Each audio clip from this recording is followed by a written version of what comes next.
Assalamualaikum warahmatullahi wabarakatuh.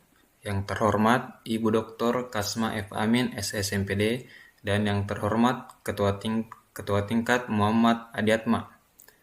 Perkenalkan, nama saya Irwan dengan NIM 040-2025-0345. Pada kesempatan kali ini saya akan menjelaskan materi tentang paragraf. Yang pertama, pengertian paragraf. Paragraf adalah bagian dari suatu karangan yang terdiri atas sejumlah kalimat yang mengungkapkan satuan informasi dengan ide pokok sebagai pengendalinya. Paragraf dapat juga dikatakan karangan yang paling pendek atau singkat. Dengan adanya paragraf, dapat dibedakan suatu gagasan mulai dan berakhir. Pembaca akan kepayahan membaca sebuah tulisan atau buku kalau tidak ada paragraf, karena kata seolah-olah dicambuk untuk membaca terus-menerus sampai selesai. Di samping itu, pembaca susah mengonsentrasikan pikiran dari gagasan ke gagasan lain. Dengan adanya paragraf, pembaca dapat berhenti sebentar dan dapat memusatkan pikiran tentang gagasan yang terkandung dalam paragraf itu. Yang kedua, tujuan paragraf. Tujuan paragraf adalah untuk menyampaikan satu gagasan utama secara terstruktur, memudahkan pemahaman pembaca, mengorganisasi ide dalam tulisan, dan menandai pergantian topik, sehingga teks menjadi lebih logis, sistematis, dan mudah dicerna, serta membantu penulis mengembangkan pemikiran secara utuh dalam satuan yang terkelola. Yang ketiga, jenis-jenis paragraf. Paragraf dapat digolongkan beberapa jenis. Yang pertama, dilihat berdasarkan sifat dan tujuannya, yaitu paragraf pembuka.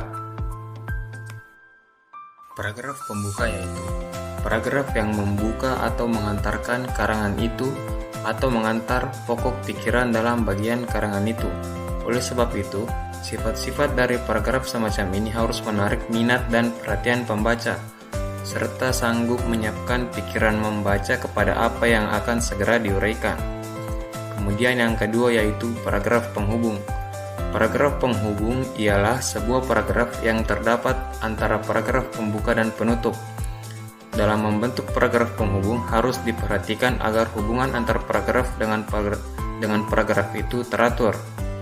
Kemudian yang ketiga, paragraf penutup.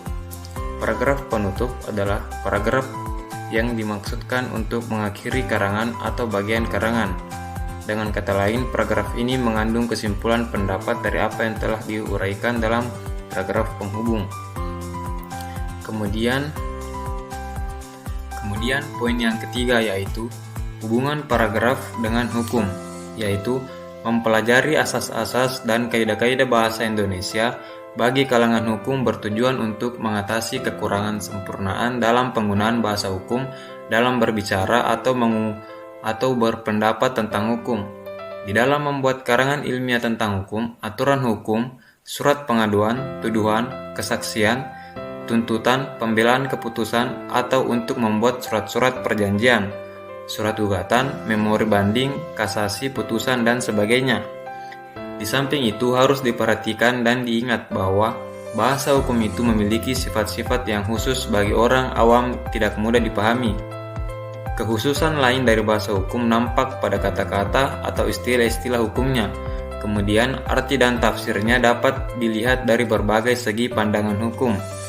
Mengartikan dan menafsirkan istilah-istilah dan susunan kalimat dalam bentuk kaidah-kaidah atau dalam bentuk analisa hukum. Dasar dan kedudukan hukumnya dari apa yang dikemukakan itu merupakan seni hukum tersendiri. Begitupun dengan paragraf. Penggunaan paragraf merupakan alat penting dalam semua jenis tulisan non-fiksi. Dengan menyusun paragraf-paragraf, Anda memberikan peta jalan kepada pembaca untuk memahami susunan ide-ide yang penulis berikan. Sebuah paragraf sebagai satu kesatuan pemikiran, karena paragraf baru umumnya menandakan perubahan fokus. Pembaca mengharapkan kalimat pembuka yang memberitahu mereka tentang apa isi paragraf tersebut.